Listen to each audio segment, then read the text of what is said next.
Welcome to Intoxication Station. I'm Raymond, here with Drunken. And today we're going to talk on the Drunken Mullet. Now, this place is great and terrifying at the same time. Now, Good way to describe it. yeah, it really is. So, the Drunken Mullet. So, the Drunken Mullet is an iconic staple to the area. Would you say that they're in South Brooksville? Where exactly would you place them at? Technically, I think it's like the outskirts of Spring Hill. This place is amazing. Now, the moment that you pull into the parking lot, you're greeted with the sign, Drunken Mullet, warm beer, lousy food. And I'd be damned if that is not just false advertisement off rip. Yes, we've been there a handful of times before, and the last thing that you're going to find there is either one of those, either warm beer or lousy food. So the first time that we went there, I had the black and blue burger without a bun because I am trying to be relatively healthy with keto and whatnot, and it blew me out of the water. It was so good. What'd you have that night? Did you have I can't remember what you had. I know you had something other than beer. Well, And a water. ooh, you did have water. Super fancy. Now, instead of doing buckets of beer where they have a bucket that they put bottles of beer in and then they pack full of ice, one thing to guarantee the cold beer is when you ask for a bucket, they'll give you 5 chips, like poker chips. Bar. Yeah, at the bar. Now, Yeah. we haven't sat anywhere else outside of the bar, both inside Yeah. and outside. At the tables, they'll bring you a bucket. So they will at the tables. All right. Well, if you're at the bar and you want the coldest beer, that's what you're gonna want to have to do. Just say that you want a bucket, they'll give you 5 poker chips, and then everything stays ice cold the entire time. Now, Finish one, give them a chip, you get another one. It's crazy. I want a beer. What else do you win? Another beer. Yeah. Now, one thing that I did notice when we were there last time is they do store their mugs in a freezer. Like there is a dedicated freezer that just holds beer mugs. This is true. I love it. I love it, especially on a hot day. Last thing that you want is hot beer or cold beer in a warm glass that makes it kind of piss warm. You're going to need a cold glass with your cold beer, and they do a knockout job when it comes to that. Same thing with the food menu as a whole. So the last time that we were there was our 3rd time in total being there. And well, here's a little clip to show what happened the second time that we were there. We're here at the Drunken Mullet. Yeah, we are. Yeah. I'm drunk. Things have happened. Things have definitely happened. But if you want lousy beer Warm beer. and warm beer, lousy food, Warm beer, lousy food.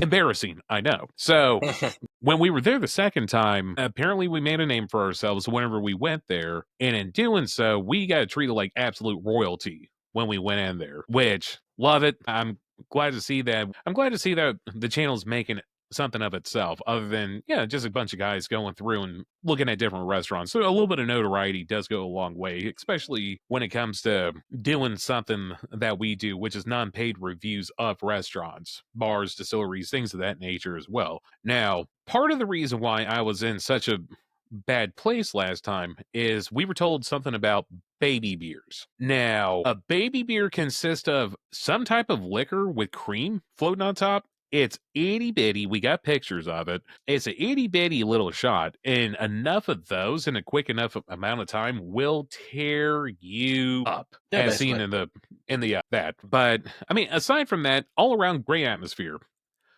Small indoor area. That's where the indoor bar is. That's where, if you want to avoid the heat, you want to stay inside. But unfortunately, the day that we did all the photos that you see currently going around, the AC was out, and it was a rough one in there. So we were outside. Outside, great atmosphere. One thing that I did notice when we were out there was the outside band area. Now, they did have live music playing on a Wednesday, which to me, that seems pretty cool. Poor guy. God bless his heart. He was doing his best, and he sang great. He really did. Knocked out a couple good songs. What's that? I said he knocked out a couple good songs. Yeah, but the mosquitoes were pretty potent that day, so that's why I say God bless his heart. He had to contend with all those damn mosquitoes, no CMs and whatnot, which is going to be indicative to the area. Now, because it's by the water. And I was just about to get to that. So it's technically by the water, but it's more of a canal than anything. And it does lead out to the Gulf at some point or another, depending on how big of a boat, how adventurous that you want to be and whatnot. You can totally get out there, but it is technically on the water. Now, it's a full bar, so beer, wine, liquor, all the good stuff, everything that you want to look for in a place like that. They were also, the second time that we were there, they were also working on a new dessert menu item, which was the chimichanga cheesecake. Now, Strickland, It was I so don't good. remember So I don't remember the second time being there, even though I was there. I don't remember being there. Go ahead and Mhm. explain to the people what you think and how you think that delightful piece of heaven that you had was. so good. The chef came over and asked me if I'd be willing to try it, and I was like, "Well, I am trying to eat a little healthier since I'm drinking a lot of beer." And then he said, "It's a chimichanga cheesecake," and I'm like, "Bring it to me. Can't say no to that." No, there's I'm glad very I few. did because oh my god, it was heaven in my mouth. Well, there's very few things that you turn down in life. One, free beer. Two, cold free beer. And then three, cheesecake. I've yet to come across a bad piece of cheesecake. I've came across better pieces of cheesecake over the years, but I never came across a bad piece of cheesecake. Right. And I mean, just him trying to be innovative. I was like, "Yep, okay, it was definitely worth it." Mhm. So I hope it makes it on the menu. I don't know. I forgot to ask last time we were there. So Now, and with that, to the cook that was helping us the second time that we were there, last time we did interact with him quite a bit. I am so sorry we forgot your name, but do note we have mentioned you on here, and if it wasn't for that cheesecake, we'd probably never come back. Lies, but lies. all lies. But you make the experience that much better with all the delightful food and dessert items that you have up there. Thank you for going above and beyond to make sure that everyone that walks in through the doors there enjoys everything about it. And being part of the lousy food bit, awesome advertising, even though it's a big lie. Now, overall great atmosphere. Now, one thing that I have noticed over different recordings over the time of doing this is some of the places that you go to, you either have to bring the fun or the fun gets brought to you. Now, to expand on that, there are some places I've been to where if you go there with a group of friends, like typically whenever you and I do a review of a place, Mhm. we bring the fun. And then, between your charisma, my loud mouth, we tend to draw up a crowd inadvertently, even outside of doing the podcast and whatnot. We do tend to draw up a crowd. Yeah, we bring the party for lack of better terms. Some of the places you have to bring the party. Otherwise, you're not going to get any love from any of the bar staff or anything, which is a shame. And I get it. Not everywhere is going to be a party place. Not everyone's going to be super inviting or interactive with the guests, especially in big crowds. Yeah, And these places, they go through a lot of people each day. So yeah, absolutely, and I get that, and I understand that completely. But one thing with Drunken Mullet, for the times that we've been there, for the times I remember being there, anyways, every time that we go in there, we always interact with the bar staff, with the people that work there and whatnot. And it's not like that we're flagging them down, trying to talk to them or anything. They interact with us, which I mean, that's a huge thing, especially if you're going to these places solo or you're brand new in town, doing work in town and you go into these places and sometimes it's kind of feels a little awkward to go into these places by yourself in a new area that you're unfamiliar with, right. and for the staff to be super friendly, super helpful, interactive with you, I mean that takes the edge off.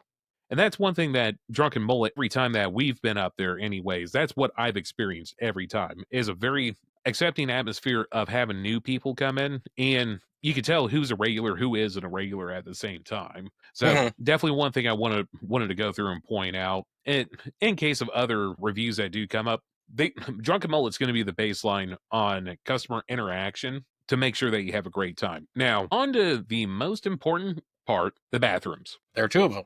They are. There's a women's and men's room, and unfortunately, when we were there last time, it was not very air conditioned. So instead of hanging meat in the bathrooms, you could smoke meat in the bathrooms. It was definitely warm, but I mean that's out of their control, really. Well, what I meant by there were two of them is you had the one that was inside, that's the guys and the girl, and then we found out there's one around the bar. That one was a little more refreshing because they could open a window and you had a little cross breeze in there. So I forgot about that.